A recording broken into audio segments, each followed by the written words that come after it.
राजनीति विज्ञान की कक्षा में आप सभी का स्वागत है। आज के लेक्चर का टॉपिक है directive principles of state policy, its importance and utility. राज्य नीति के निर्देशक सिद्धांत, इनका महत्व, इनकी उपयोगिता। यह टॉपिक बीए फर्स्ट ईयर के first sem option first Indian constitution से लिया गया है। आज के लेक्चर में हम डिस्कस करेंगे राज्य नीति के निर्देशक सिद्धांत क्या है, राज्य नीति के निर्देशक सिद्धांतों का महत्व क्या है, इनकी उपयोगिता क्या है, रेलेवेंस क्या है, importance and utility of directive principle of state policy. नीति निर्देशक सिद्धांतों का संविधान में बहुत बड़ा महत्व है। नीति निर्देशक सिद्धांत केंद्र व राज्य सरकारों के लिए सचेतक के समान है। निर्देशक सिद्धांत एक प्रकार से सरकार को सचेत करते हैं, जागरूक करते रहते हैं कि संविधान में जो निर्देशन दिए गए हैं सरकार के नाम, चाहे राज्य सरकार हो या भारत सरकार हो, उनका उन्हें पालन करना चाहिए। जो शासन सत्ता का संचालन करते वक्त इनका ध्यान आकृष्ट करते हैं। आधुनिक लोकतंत्र में जनमत को ध्यान में रखते हुए सरकारें इनकी अनदेखी नहीं कर सकती।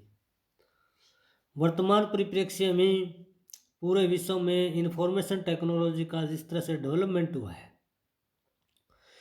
उससे जनमत को ध्यान में रखते हुए कि जनमत कभी उसके विरुद्ध ना हो जाए सरकार के, इसलिए राज्य सरकारें और केंद्र सरकार हमेशा ये ध्यान में रखती है कि संविधान के चौथे भाग में आर्टिकल 36 से लेकर 51 तक जो 16 अनुच्छेद दिए गए हैं, कहीं जनता की नज़र में उनका उल्लंघन नहीं हो जाए। सरकार पूरी कोशिश करती है कि इन 16 अनुच्छेदों का पूरी तरह से परिपालन किया जाए और जनमत सरकार के पक्ष में हो कि सरकार जो है संविधान का पूरी तरह से पालन कर रही है, संविधान में दिए गए निर्देशक सिद्धांतों का पूरी तरह से पालन कर रही है, उनको फॉलो कर रही है, लागू कर रही है, जो जनता के हित में है। निर्देशक सिद्धांतों में सबसे पहला सिद्धांत है सरकारों के लिए मार्गदर्शन, गाइडलाइन फॉर गवर्नमेंट। राज्य नीति के निर्देशक सिद्धांत एक प्रकार से केंद्र सरकार व राज्य सरकारों के लिए मार्गदर्शन का कार्य करते हैं। सरकारें नीतियों का निर्माण करते समय इन सिद्धांतों को ध्यान में रखती है। जब भी सरकार गृह नीति, विदेश नीति, रक्षा नीति, संचार नीति, सड़क सुरक्षा, परिवहन नीति, हर प्रकार की नीतियों का निर्माण करते वक्त इन 16 अनुच्छेदों को सरकारें ध्यान में रखती है। केंद्र व राज्य सरकार इन सिद्धांतों को नीति निर्माण में कोई महत्व नहीं देती है तो अगले चुनाव में मतदाता सत्ताधारी दल को हरा सकते हैं। अगर कोई भी केंद्र सरकार या राज्य सरकार इन 16 अनुच्छेदों को दरकिनार करती है और जनमत बिल्कुल सत्ताधारी दल के विरुद्ध हो जाता है तो आने वाले चुनाव में सरकार को भय रहता है कभी जनता उनके विरुद्ध मतदान नहीं कर दे। इसलिए सरकारें जो है अलर्ट होकर के एक प्रकार से इन निर्देशों का पालन करने की कोशिश करते हैं। सरकारें अपने उज्जवल राजनीतिक भविष्य को ध्यान में रखते हुए इन सिद्धांतों को नीति निर्माण में जगह देती है। इसलिए सरकार समाजवादी दर्शन, उदारवादी दर्शन, गांधीवादी दर्शन को पूरी तरह से परिपालन करने की कोशिश करती है। नीति निर्देशक सिद्धांतों का एक बड़ा महत्व यह है कि ये कल्याणकारी राज्यों का समर्थन करता है, सपोर्टिंग फॉर वेलफेयर स्टेट। नीति निर्देशक सिद्धांत कल्याणकारी राज्य की धारणा का समर्थन करते हैं। इन सिद्धांतों के पालन से ही राज्य वास्तव में कल्याणकारी बन जाता है। कल्याणकारी राज्य में समाज के सभी लोगों के समान कल्याण के लिए प्रयास किए जाते हैं। कल्याणकारी राज्य में समाज के कमजोर वर्गों, आदिम क्षेत्रों, बच्चों, महिलाओं, वृद्धों, अपंगों, बेरोजगारों, श्रमिकों के कल्याण के लिए सरकार अपनी योजनाओं को क्रियान्वित करती है।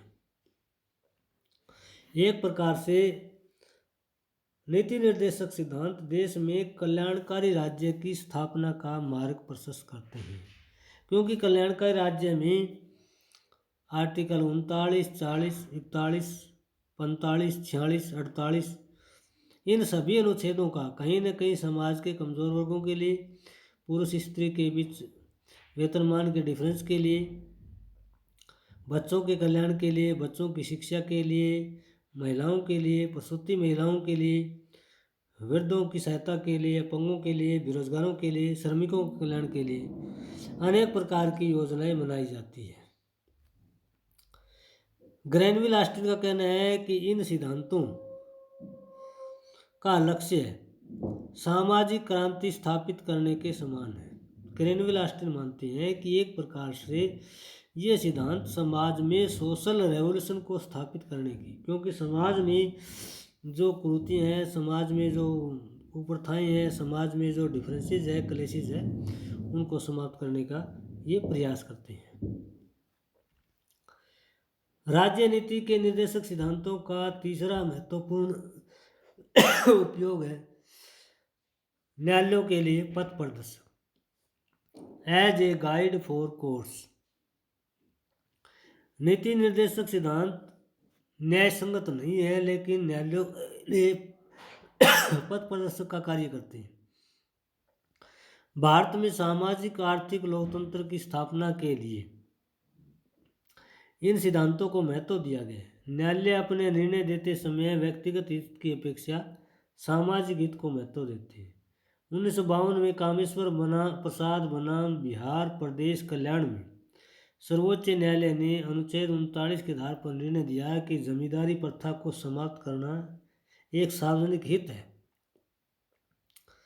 इस संबंध में प्रमुख विद्वान MC शीतलवाड़ का भी कहना है कि ये सिद्धांत न्यायालयों के लिए उपयोगी मार्गदर्शक है।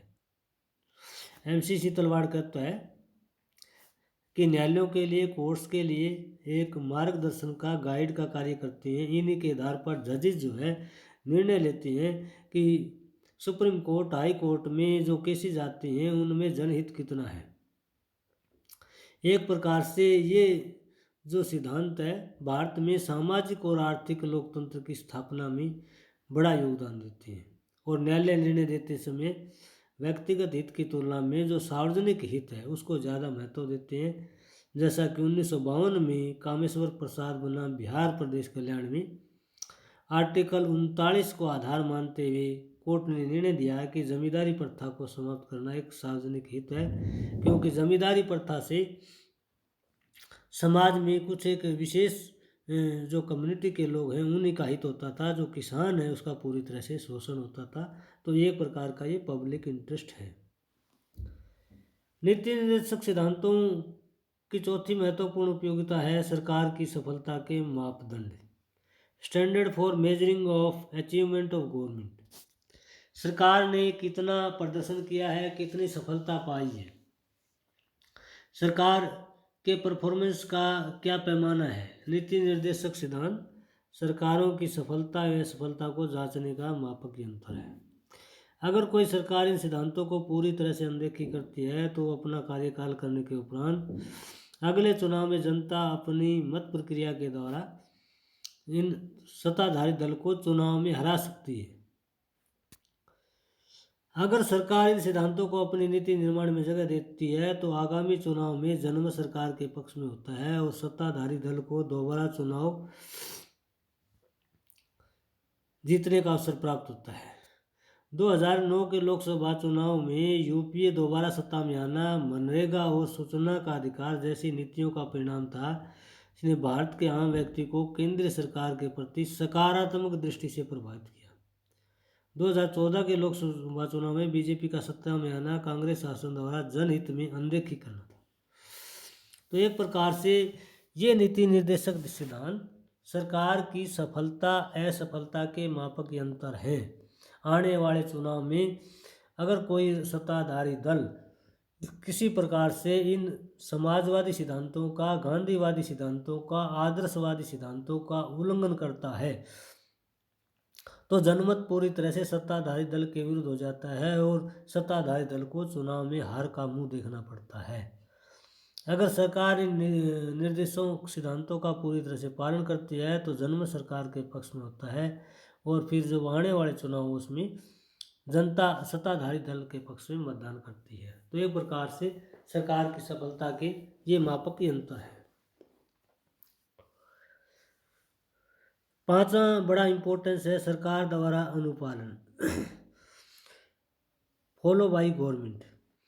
नीति निर्देशक सिद्धांतों का एक महत्व इस बात में भी है कि वर्तमान समय में सरकारें इन सिद्धांतों का परिपालन करने लगी है। 1978 में 44वें संविधान संशोधन द्वारा संपत्ति के अधिकार को मौलिक अधिकारों की सूची से निकालकर सामान्य अधिकार बनाना, 2002 में 86वें संविधान संशोधन द्वारा शिक्षा के अधिकारों में अनुच्छेद 21(1) को मौलिक अधिकार बनाना सरकार के महत्व और उपयोगिता को दर्शाता है। एक प्रकार से 86वें संविधान संशोधन के द्वारा शिक्षा को मौलिक अधिकार बनाना और फंडामेंटल ड्यूटी के रूप में निर्धारित करना, एक तरह से जो निर्देशक सिद्धांत है उनका परिपालन सरकार कर रही है। मौलिक सिद्धांत होना,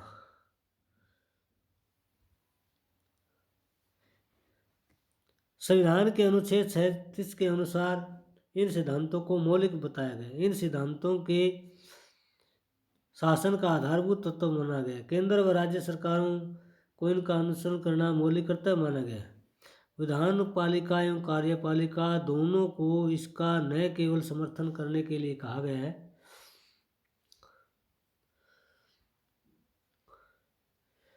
बल्कि सरकार के लिए एक प्रकार से निर्देश की तरह है।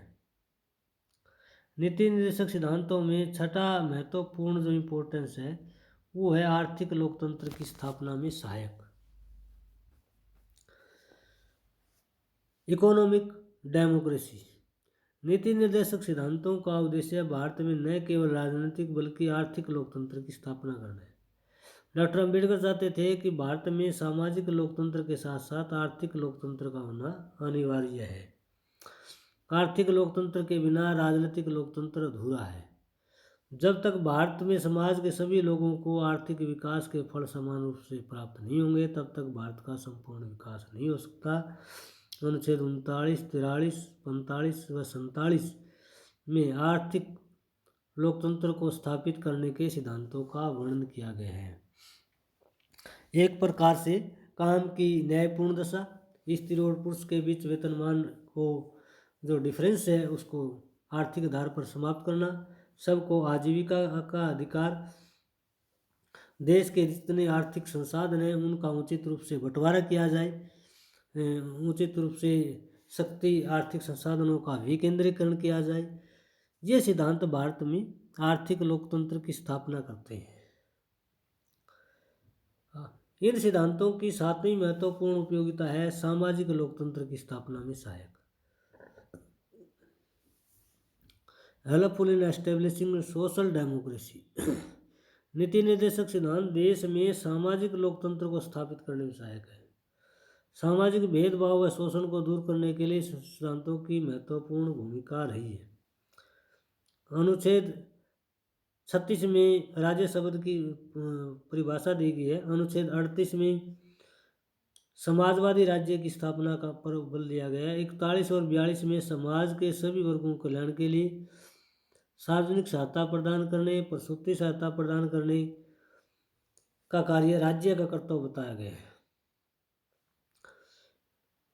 प्रसिद्ध कूटनीतिज्ञ ML सिंघवी का भी कहना है कि सामाजिक न्याय में इनका दर्शन जो है दिया गया है एक प्रकार से कि नीति निर्देशक सिद्धांत एक प्रकार का सामाजिक न्याय है। सामाजिक न्याय का दर्शन स्थापित करते हैं कि समाज में किसी व्यक्ति के साथ भेदभाव न किया जाए, किसी व्यक्ति का शोषण न किया जाए। इससे सामाजिक लोकतंत्र की स्थापना करने में सहायता मिलती है। सभी वर्गों के कल्याण के लिए सभी लोगों को सार्वजनिक सहायता प्रदान करना राज्य का कर्तव्य बताया गया है।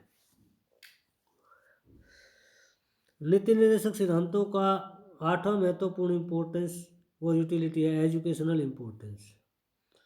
नीति निर्देशक सिद्धांतों को संविधान में अंकित करना शैक्षणिक महत्व को दर्शाता है। संविधान के अनुच्छेद 45 में 14 वर्ष तक के बच्चों को निःशुल्क और अनिवार्य शिक्षा व्यवस्था का निर्देश दिया गया है। सारे देश में प्राथमिक स्कूलों में बच्चों के लिए शिक्षा निःशुल्क की गई है, जिससे देश की साक्षरता दर में वृद्धि हुई है। हालांकि इससे 86वें संविधान संशोधन द्वारा शिक्षा को अनुच्छेद क 21 में मौलिक अधिकार बना दिया गया। एक प्रकार से भारत में शैक्षणिक महत्व के रूप में नीति निर्देशक सिद्धांतों की बड़ी भूमिका रही है।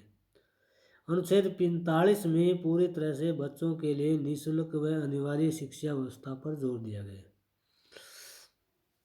और 86वें संविधान संशोधन के द्वारा फंडामेंटल राइट्स में एक नया 21 का अनुच्छेद जोड़ा गया है और फंडामेंटल ड्यूटीज में भी जो 11वां मौलिक कर्तव्य है वो प्रत्येक पेरेंट्स का निर्धारित किया गया है कि भारत में वो माता पिता जिनके बच्चों की आयु 14 वर्ष से या इससे कम है उनको प्राइमरी एजुकेशन 14 वर्ष तक शिक्षा उपलब्ध कराना प्रत्येक माता पिता का फंडामेंटल ड्यूटी है, मौलिक कर्तव्य है। 9वीं महत्वपूर्ण इंपॉर्टेंस और यूटिलिटी है कि स्वतंत्र एवं निष्पक्ष न्यायपालिका में सहायक helpful in peace and development. नीति निर्देशक सिद्धांतों के अनुच्छेद 50 में न्यायपालिका को कार्यपालिका के प्रभाव से मुक्त रखा गया है। कार्यपालिका किसी प्रकार से न्यायपालिका के क्षेत्र में हस्तक्षेप नहीं कर सकती। भारत में न्यायपालिका को स्वतंत्र, सर्वोच्च और निष्पक्ष बनाने की कोशिश की गई है।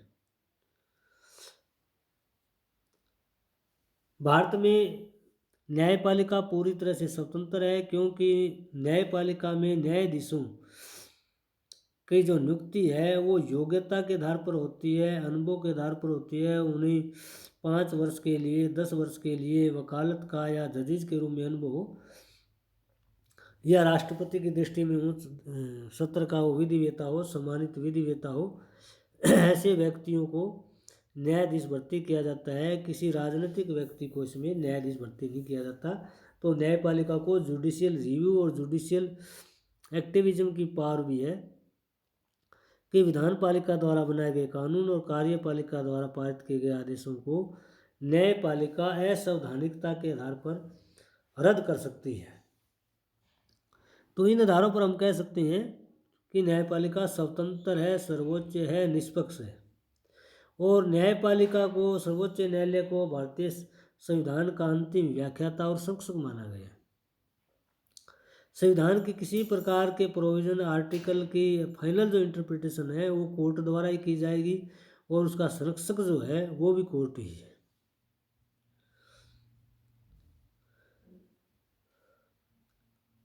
अंतर्राष्ट्रीय शांति एवं विकास में सहायक।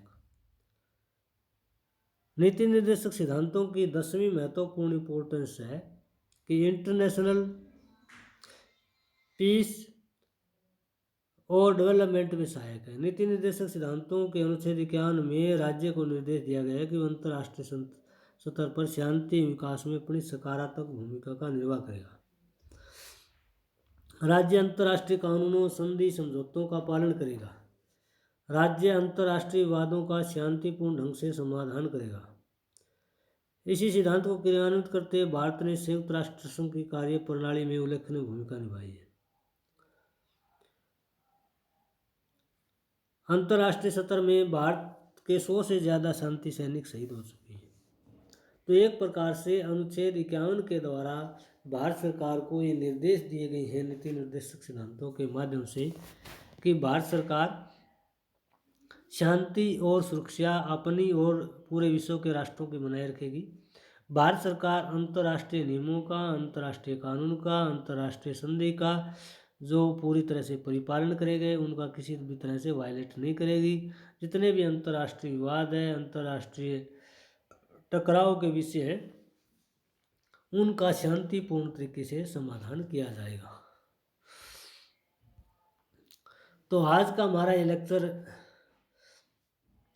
था राज्य नीति के निर्देशक सिद्धांतों की इम्पोर्टेंस क्या है, राज्य नीति के निर्देशक सिद्धांतों की रेलेवेंट क्या है, राज्य नीति के निर्देशक सिद्धांत हमारे लिए क्यों महत्वपूर्ण है, राज्य नीति के निर्देशक सिद्धांत हमारे लिए उनकी क्या उपयोगिता है।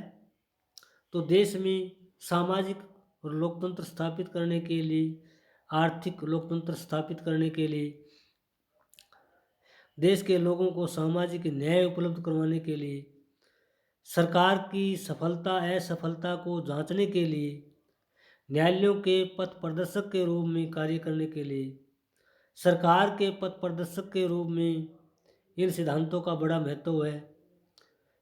समाज में एक प्रकार की सामाजिक संरचना में सकारात्मक भूमिका निभाने के लिए, समाज को एक नई दिशा देने में, समाजवादी राज्य की स्थापना करने में, एक कल्याणकारी राज्य की स्थापना में ये नीति निर्देशक सिद्धांतों का बहुत बड़ा महत्व है, बहुत बड़ी उपयोगिता है। इन शब्दों के साथ आज का ये लेक्चर हमारा जो है समाप्त होता है। आप सबका धन्यवाद।